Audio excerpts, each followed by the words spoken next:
तो चलिए प्यारे बच्चों, आज के क्लास को स्टार्ट करते हैं। और यदि आप अंग्रेजी पढ़ना चाहते हो तो आज का क्लास आप लोग के लिए बहुत ज़्यादा इम्पोर्टेंट होने वाला है, क्योंकि भाई आज के इस क्लास में हम आपको मात्राओं के साथ जो है अंग्रेजी पढ़ाने वाले हैं। बहुत दिनों से आप लोगों को इंतज़ार था कि वो ऐसा वीडियो लाओ जो हमको मात्राओं के साथ अंग्रेजी पढ़ाए। बहुत दिन हो गए हमको अंग्रेजी पढ़े हुए, तो ये वीडियो आपको मात्राओं के साथ पढ़ाया जाएगा। देखिए प्यारे बच्चों, आपका जो भी नाम होगा कमेंट बॉक्स में कमेंट करके बताइए। क्यों नाम? क्योंकि बहुत सारे हमको यहाँ पर शब्द पढ़ते हैं जिसमें लोगों का नाम आता है, तो हमको लोगों का नाम मिलता नहीं है, तो वही पूरा घिसा पिटा नाम लेना पड़ता है। कोई राधा का, सीता का, मतलब इस तरह के नाम। तो अपना नाम जरूर कमेंट कीजिएगा, ठीक है प्यारे बच्चों। तो देखो, अब अंग्रेजी पढ़ने के लिए सबसे पहले हम मात्राएं पढ़ते हैं। अब आप कहोगे यार हमको तो मात्रा आती है। देखो, अंग्रेजी में दो तरह की मात्राएं होती हैं। एक मात्रा आपका बड़ा खड़ी का मात्रा हो गया। बड़ा खड़ी की मात्रा में किस तरह की मात्रा होता है? ये मात्रा हो गया ना कि क का के हो गया, ख का के एच हो गया, इस तरह की मात्रा हो गया। फिर अ से लेकर अ तक का मात्रा हो गया, ये आपका मात्रा हो गया। तो बता दूं, ये वाला जो मात्रा होता है ना, ये तब काम आता है जब आप ना किसी का नाम अंग्रेजी में लिखते हैं। जैसे आपका नाम कुछ भी हो, जो कमेंट बॉक्स में लिखिएगा, तो उसको जब आप अंग्रेजी में लिखेंगे ना, तो बड़ा खड़ी की मात्रा की ज़रूरत पड़ती है। लेकिन जब आप अंग्रेजी पढ़ना चाहते हो, क्या चाहते हो, पढ़ना चाहते हो, तो उसके लिए बड़ा खड़ी की मात्रा की ज़रूरत नहीं पड़ती। जैसे मैं एक शब्द लिखूँ BUT और दूसरा शब्द लिखूँ PUT। अब बच्चों को बड़ा खड़ी की मात्रा पढ़ लेते हैं, तो अब इस आधार पे इसको पढ़ेंगे। अब ये जो शब्द है अंग्रेजी का शब्द है, तो बच्चे कैसे पढ़ते हैं? कहते हैं बी आया तो इसका मतलब ब हुआ, यू आया इसका मतलब ऊ हुआ, टी आया तो हुआ। तो बच्चे इसको बुट पढ़ते हैं। असल में बुट नहीं होता है, ये बट होता है। अब बट कैसे हो गया? क्योंकि अगर आप अंग्रेजी का दूसरा जो मात्रा है, जैसे AEIOU, ये 5 जो मात्रा है उनको पढ़ोगे तो आपको पता चलेगा कि जब दो कॉन्सोनेंट के बीच में यू आता है तो उसका उच्चारण अ के रूप में किया है। जैसे रन हुआ, जैसे बट हुआ, जैसे फन हुआ, जैसे मस्ट हुआ, जैसे कष्ट हुआ, क्रस्ट हुआ, इस तरह के सब। तो वहाँ पर अ का उच्चारण पढ़ते। कुछ अपवाद हो सकता है जैसे पुट का, इस तरह के, तो वहाँ पर आता। तो इसका मतलब ये दोस्तों, अंग्रेजी पढ़ने के लिए आपको ये जानना पड़ेगा कि अंग्रेजी में टोटल 26 अल्फ़ाबेट होते हैं, जिनमें से ए हुआ, ई हुआ, आई हुआ, ओ हुआ। ये असली यही आपके मात्रा होते हैं जो अंग्रेजी पढ़ने में आपकी मदद करेंगे।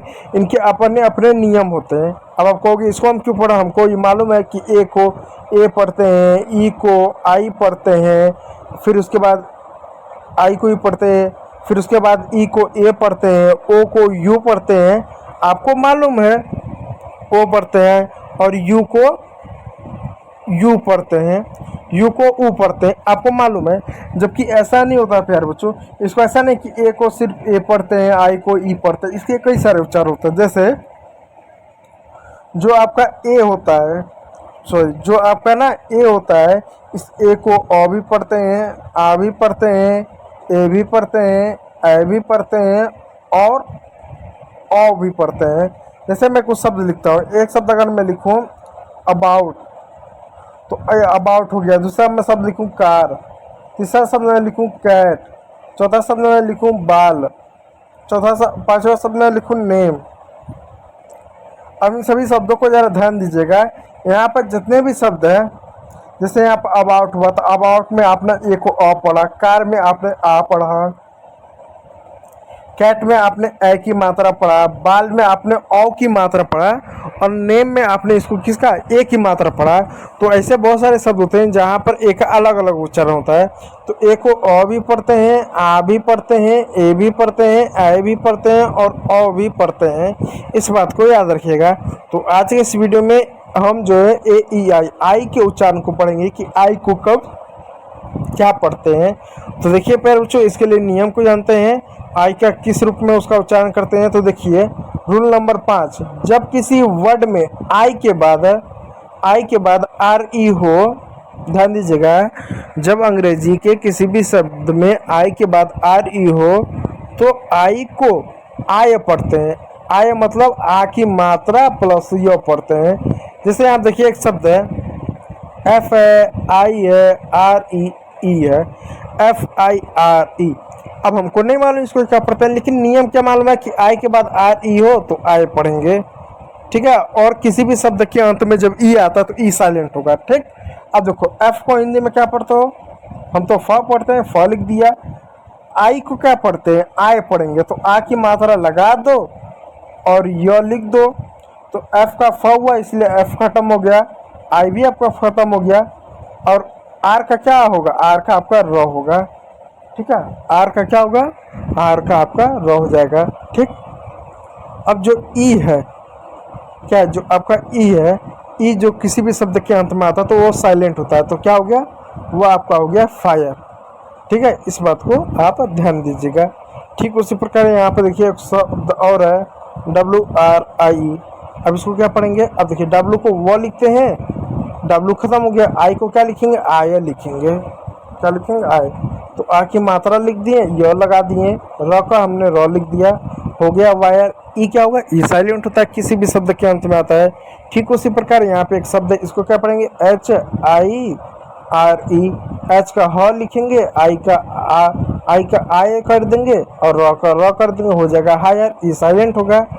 ठीक है, तो अभी इसी प्रकार ये पूछिए इसको क्या लिखते हैं, पढ़ते हैं, इसको क्या पढ़ते हैं, आप कमेंट बॉक्स में कमेंट करके बताइएगा। चलिए रूल नंबर 6 की ओर चलते हैं। रूल नंबर 6 क्या है, जब किसी वर्ड में आई ई आए तो आई ई को ई पढ़ते हैं। जब किसी शब्द में आई ई आए तो यहाँ पर क्या, उसको जो है हम बड़ी की मात्रा पढ़ते हैं। अब एक बात और याद रखिएगा, अंग्रेजी में सिंगल मात्रा के साथ डबल भी मात्रा होता है। जैसे अगर मैं हिंदी का क लिखूं तो क पे एक ही मात्रा होगा, या तो आ की मात्रा होगा या तो ई की मात्रा। ऐसा नहीं होगा कि इस पे क है, इस पे आ की मात्रा भी है, उ की मात्रा है, ख है, इस पे छोटी ई की मात्रा भी है, तो उस पर जो है ऋषि की भी मात्रा है।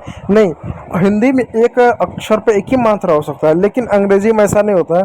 अंग्रेजी में क्या होता है, आपकी टोटल 5 ही मात्रा है। कौन कौन से, ए ई आई ओ यू, यही 5 मात्रा है ना। तो ये 5 मात्रा अलग अलग मात्रा है, लेकिन इनका पेयर भी होता है। जैसे ई आई हो गया, सॉरी आई ई हो गया, ठीक है, ए यू हो गया, ओ यू हो गया, ई यू हो गया। इस तरह का मतलब कई सारे क्या होते हैं, पेयर होते हैं।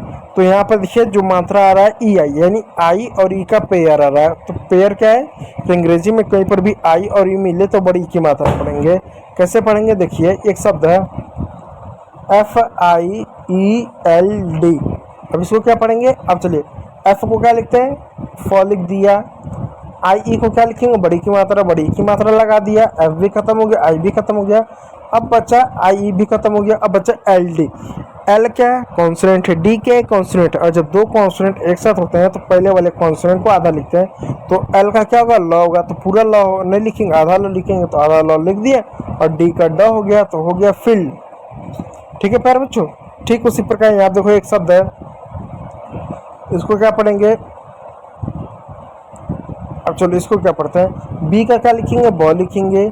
अब ई आया तो ई का छोटी की मात्रा होता है, एल का क्या होगा, ल होगा, और आई का क्या होगा, बड़ी की मात्रा होगा, आई ई का क्या होगा, बड़ी की मात्रा होगा, और एफ का क्या होगा, फ होगा। तो हो गया बिलीफ। क्या हो गया, बिलीफ। बिलीफ मीन्स होता है विश्वास करना। ठीक है प्यारे बच्चों, अच्छा चलिए और भी आपको एक शब्द बताता हूँ। एस है, आई है, ई है, जी है। ठीक है, अब इसको क्या, एस का क्या हमने सौ लिख दिया, एस खत्म हो, आई ई का बड़ी की मात्रा लिख दिया, जी का ज लिखेंगे, हो गया सीज। ई साइलेंट रहेगा, किसी भी शब्द के अंत में आता है तो ई साइलेंट होगा।